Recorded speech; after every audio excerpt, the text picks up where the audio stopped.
Управлением по делам религии Атырауской области пресечен факт ввоза на территорию страны книг религиозного содержания через интернет-магазин Wildberries.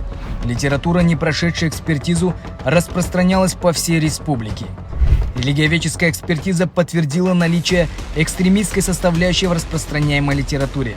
Суд наложил на областное отделение интернет-магазина административный штраф в размере 603 тысячи тенге. Интернет-платформа заблокировала возможность заказа запрещенной литературы в Республике Казахстан. В ходе совместных оперативно-розыскных мероприятий Управление по противодействию экстремизму Департамента полиции и Управление по делам религии Атырауской области было выявлено, что интернет-магазин Wildberries незаконно осуществляет ввоз и распространение религиозной литературы деструктивного характера.